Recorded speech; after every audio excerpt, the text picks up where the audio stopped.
سرخط خبرهای مهم. بازداشت یک مفتش با گمان پوره‌گیری در اسفره. بیش از 191 تن محصولات پس‌صفت آشکار شد. آیا بستن راه‌های پیاده‌گرد تنبه‌شوی را کم می‌کند؟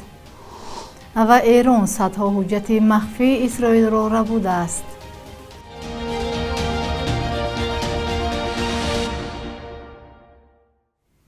روزتان بخیر باشد بیننده‌های گرامی، امیدوارم خوبید. به برنامه نوید بامدادی خوش آمدید. آژانس ضد فساد تاجیکستان جزئیات پرونده یک مفتش شعبه کارهای داخلی شهر اسفره را شرح داد. این نهاد در خبرنامه نوشت شکورزاده ام برای اجرا کردن عمل معین از برادر یک بازداشت شده 20,000 سومانی پاره طلب کرده است. نظر شکورزاده و نزدیکانش به اتهام معلوم نیست. در آژانس ضد فساد گفتند این مفتش را ماه فوریه امسال هنگام گرفتن پاره در داخل نقلیاتش دستگیر کردند. علیه او با اتهام گرفتن پاره پرونده گشوده آن را بعد تحقیق به دادگاه فرستادند. گفته نشده است که دادگاه نسبت به شکورزاده ام چی جزا تعیین کرد. فساد از مشکلی‌های اساسی تاجیکستان گفته می شود و سالانه ده‌ها کارمند دولتی از جمله کارمندان مقامات حفظ حقوق و میزی حربی با جرم گرفتن پوره دستگیر می شوند. مقامات مسئول شاهیگری عربستان سعودی تعداد زایران حج در موسم 2025 را نشر کرد. بر اساس آن امسال 1,500,000 شهروند خارجی و 166,000 ساکن محلی از خانه خدا زیارت کردند. از تاجیکستان 27,000 شهروند تاجیکستان به زیارت مکه و مدینه رفتند. با نظر داشت فقط زایران زیاد در سالهای پیش مقامات عربستان سعودی گفتند که تدبیرهای امنیتی را قوی تر کردند تا از فاجعه ها و مرگ و میر زیادی زایران پیشگیری شود. سال پیش با سبب گرمای سخت و حرارت 51 درجه‌ای بیشتر از 1300 زایر در عربستان سعودی جان دادند. مقامات گفتند که برای راه ندادن به این تدبیر امنیتی را تقویت بخشیدند. از جمله زیارت حج برای کودکان تا 12 ساله را منع کردند. حج یکی از 5 فریضه های دین اسلام است، ولی اکثریت مسلمانان جهان امکان انجام آن را ندارند چون قیمت سفر به عربستان سعودی وابسته به دوری هر کشور از 4,000 دلار تا به 20,000 دلار می رسد. از تاجیکستان قیمت سفر و زیارت حج امسال تقریبا 6,000 دلار بود و عربستان سعودی به 7,000 شهروند کشور اجازه داد که امسال به زیارت مکه و مدینه بروند.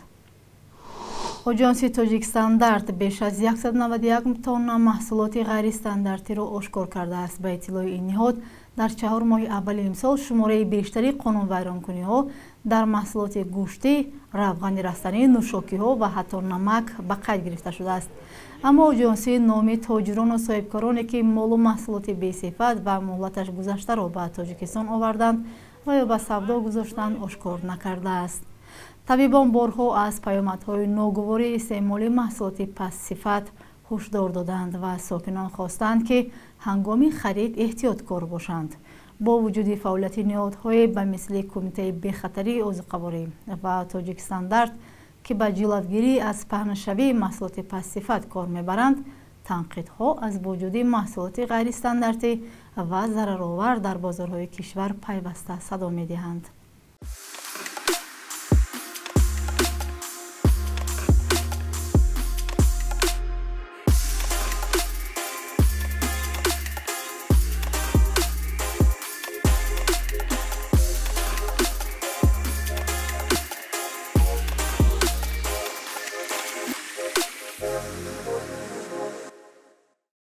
در دوشنبه که بیشتر از 1 میلیون اهالی دارد، روزانه هزاران ماشین از گوشه‌های دیگر تاجیکستان می‌آیند و می‌روند و تنبه‌شوی ماشین‌ها به یک مشکل جدی مردم و رانندگان تبدیل شده است.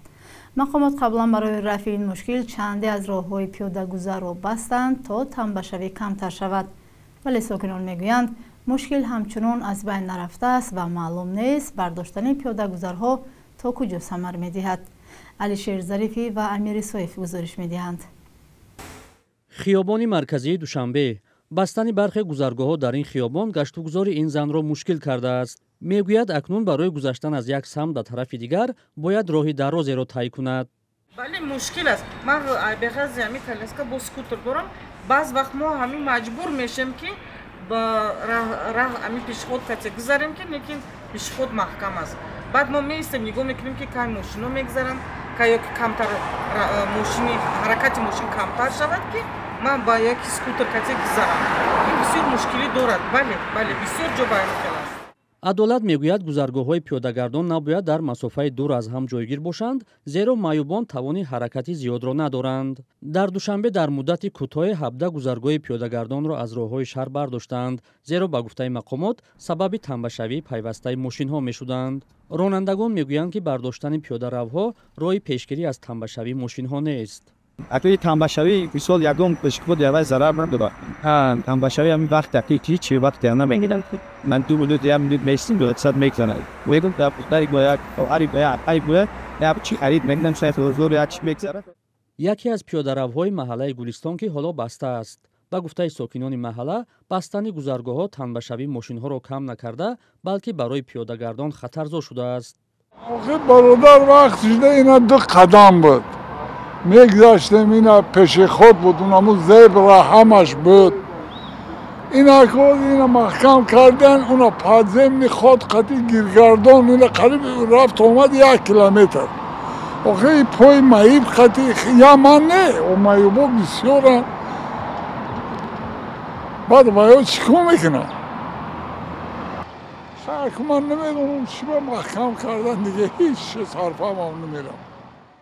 دیگران ساکنانро ҳам дар бад шудани ҳаракат дар роҳу танбашавӣ муттаҳам мекунанд. خوب میشد که راههای زیر زمینی لیکن افسوس که دغلانه بسیار با شتاب از همین کوچه ها میگذرند که این بسیار هم ضرر دارد. این آخر این بسیار فاجعه انگیز است. дар душанбе ки бештар аз 1 миллион аҳолӣ дораду рӯзона ҳазорон мошини дигар аз гӯшаҳои дигари тоҷикистон меоянду мераванд, танбашавии мошинҳо як дарди сари ҷиддии мардум ва ронандагон шудааст. мақомот барои рафъи ин мушкил дар гузашта ҳам чораҳое андешида буданд, вале мушкил ҳамчунон аз байн нарафтааст ва маълум нест бардоштани пиёдагузарҳо то куҷо самар медиҳад.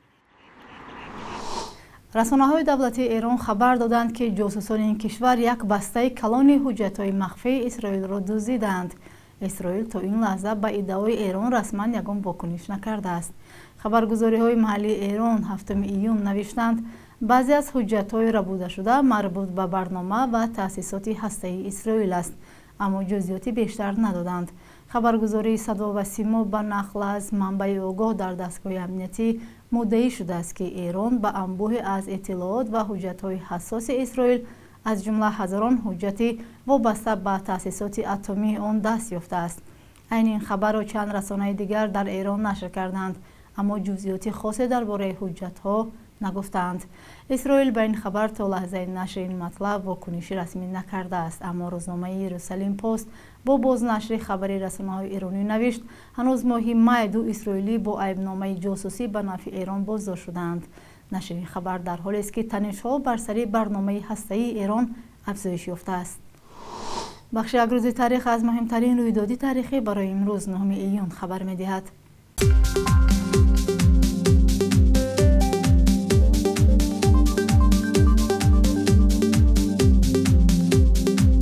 9 июни соли 2016 парлумони тоҷикистон қонуни наверо қабул кард, ки мақомотро барои ҷавоб додан ба аризаву шикоятҳои мардум ва матбуот вазифадор мекунад. дар сурати беэътиноӣ ба муроҷиати мардум танбеҳ мегиранд. дар ҳоле ки сол то сол посухгӯии мақомот дар пеши ҷомеа камтар шудааст, маълум нест то куҷо ин қонун дар воқеъ иҷро мешавад. 9 июни соли 2015 дар душанбе пушти дарҳои баста мурофиаи додгоҳӣ Саид Маҳдихон Сатторов маъруф ба Шайх Темур шурӯъ шуд.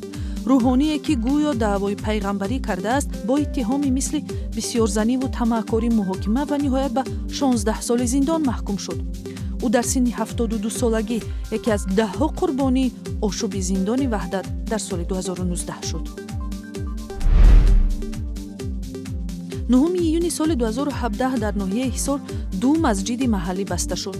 шаҳраки сохтмончиёни ноҳияи Ҳисор, ки сокинонаш асосан лӯлитаборони маҳаллӣ ҳастанд, гуфтанд ба хусус дар давраи Рамазон ибодати дастаҷамъии онҳо мушкил шуд. тасмими мақомоти Тоҷикистон ба бастани дари масҷидҳои ғайриқонунӣ ҳамчун поймолшавии озодиҳои динии шаҳрвандон танқид шудааст. بانک ملی صبح امروز 1000 روبل روسی را با 124 سومانی، 100 یورو 1128 سومانی و 100 دلار را 988 سومانی مقرر کرده است.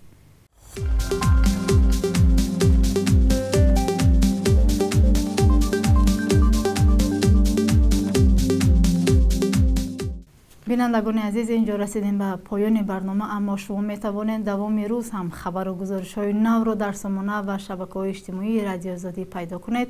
تا فردا در همین وقت و ساعت، خدا نگهدار.